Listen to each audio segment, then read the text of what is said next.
유리창을 씌우고 정말 점포로 만든 다음에 거기서 내가 배달로만 승부 봐도 충분히 할 수 있다는 거예요.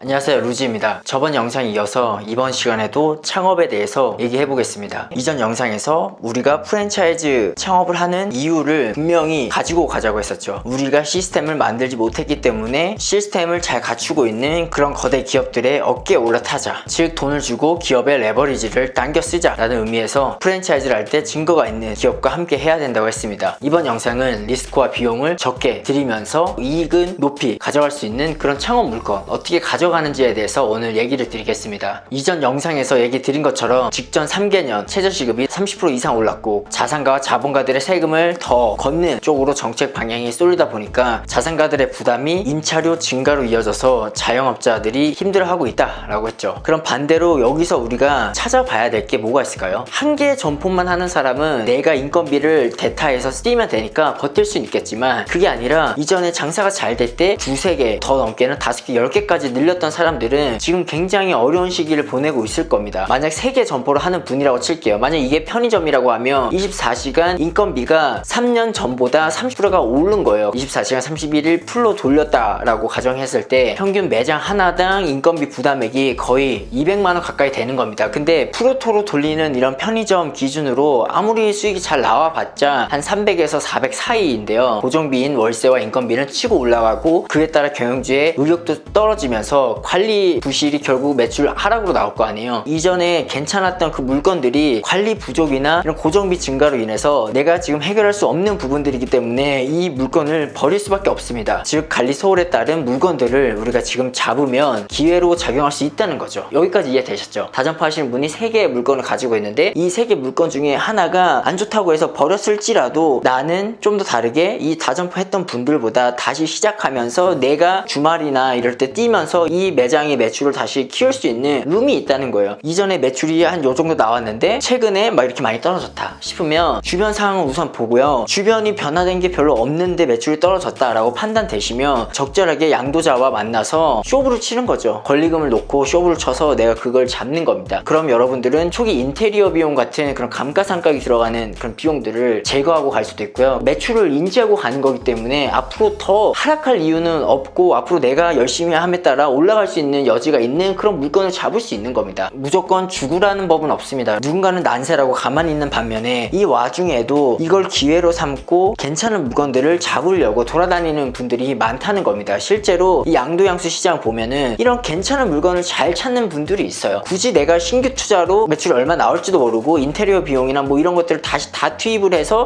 가져가기보다는 이미 매출이나 비용이나 이런 것들이 다 나와 있는 상태에서 내가 지금 상대적으로 불리한 사람은 다점포 경영주일 거 아니에요. 경영주와 잘 얘기를 해서 권리금을 적당하게 깎아서 내가 들어가서 이전 매출까지 한번 키워보겠다라는 단기 목표를 잡으시면 이 또한 기회로 활용할 수 있습니다. 지금도 그런 생각을 해요. 지금 양도양수 시장을 보면은 이 다점포 경영주들이 자기 걸 내놓는 걸 굉장히 아까워하면서도 내놔요. 근데 이게 어쩔 수 없는 거예요. 인건비가 한 개 매장당 3년 전 대비해서 풀 오토로 인건비를 다 쓰면 거의 뭐 주휴수당 퇴직금 좀 200만원 이상 고정비가 지출이 되고 있고 그리고 2년마다 보통 임대차 재계약을 하면서 또 5% 정도 또 올린단 말이에요. 그러면은 부담이 훨씬 커졌기 때문에 어쩔 수 없이 버리는 겁니다. 이런 버리는 물건을 잘 잡으면 어떻게 보면 이 창업 시장에서도 주식과 부동산처럼 안전마진을 고려해서 잡을 수 있는 기회를 우리는 얻을 수 있는 거죠. 이런 얘기를 저는 사실 이런 공개적인 채널에서 하고 싶지는 않았어요. 그러나 정말 안타깝게도 이런 것조차 모르고 신생 브랜드를 쫓아서 입시 좋은데 권리를 수억을 주고 들어가는 분들이 아직도 있어서 정말 안타까운 마음에 그분들이 한 번은 봤으면 하는 바람으로 이 영상을 찍고 있습니다. 여러분들도 살면서 나는 창업과 거리가 먼 삶을 살겠지라고 생각할 수 있겠지만 인생사 아무도 모릅니다. 내가 갑자기 창업을 해야 되는 상황에 몰릴 수도 있어요. 생각해보세요. 여러분들이 갑자기 잘 다니던 직장에서 나가야 되는 순간이 왔을 때 당장 내가 선택할 수 있는 게 뭐가 있을까요? 여러분이 직장에서 썼던 기술들 전문직 아닌 이상 나와서 쓸 수 있나요? 그렇지 않다는 거예요. 그렇기 때문에 치킨집 하면 망한다 라고 생각하며 살아왔던 여러분들이 사람들이 결국 치킨집을 차리고 치킨 게임을 하고 있는 겁니다. 자, 그렇다고 제가 치킨집이 싫다는 게 아니라요, 치킨집도 한 1,500만원 정도면은 가구 세팅이랑 모든 세팅, 주방 세팅 다 할 수 있어요. 치킨집도 홀 영업은 거의 안 하고요, 테이크아웃이랑 배달 쪽으로만 특화해서 하는 매장들이 굉장히 많아졌기 때문에, 예전에도 얘기했지만 서울 도심부에 대지 지분이 많은 1층 근생 빌라를 사서 그 빌라를 정말 벽을 허물어서 유리창을 씌우고 정말 점포로 만든 다음에 거기서 내가 배달로만 승부 봐도 충분히 할 수 있다는 거예요. 왜냐면 그런 근생 빌라 월세 해봤자 50만원 정도밖에 안 하는데, 제가 아래에다가 서울 도심부의 근생 빌라를 상가로 바꾼 사례에 대해서 블로그 쓴 글이 있거든요. 그거 하나 댓글로 고정시켜 둘게요. 한번 보시고, 이런 매물 하나 잘 해가지고 당장 내가 어렵다 하면 우선은 사무실이나 이런 인터넷 소사무실로 임대를 주시고, 나중에 내가 어떤 일이 생길지 모르잖아요. 그런 순간에 왔을 때 최후의 보류 수단으로 이런 가능성을 하나 열어두자는 겁니다. 이 세상은 언제 어디서 무엇이 어떻게 왜 터질지 인과관계가 없이 그냥 갑자기 내게 떨어집니다. 그 사태가 왔을 때 또 긴장해서 막 어버버해서 아무것도 하지 못하는 상황 마주하지 마시고요. 지금부터 내가 앞으로 무엇을 하면 될지 5년마다 계획을 한번 세워보세요. 10년은 너무 길고 1년은 또 너무 짧아요. 5년 정도로 한번 세워보세요. 5년 뒤에 무엇을 할지 지금 계획을 세우지 않으면 내가 이전 5년 전과 지금이 별반 다르지 않듯이 앞으로 5년 뒤에도 지금처럼 살고 있을 확률이 굉장히 큽니다. 5년마다 나의 플랜을 한번 세워보시는 기회가 되셨으면 합니다. 창업시장도 분명히 기회가 있습니다. 창업을 하면 안 돼 라고 벽을 탁 치시고 살지 마시고 우선 모든 가능성을 열어두고 보세요. 내가 창업 안 한다 라는 보장 절대 없습니다. 여러분, 지금부터 준비하면 분명히 좋은 기회를 발견하는 눈을 키울 거고요. 그 기회를 발견했을 때 누구보다 빨리 잡아서 정말 혜자가 있는 그런 안전마진이 깔린 창업시장에 뛰어드는 계기가 될 겁니다. 다음 시간에는 이 창업 관련해서 3탄으로 이제 자본이 없는 사람들은 어떻게 접근을 해야 되는지, 무자본 창업시장에 대해서 알려드리는 시간 갖겠습니다. 고맙습니다.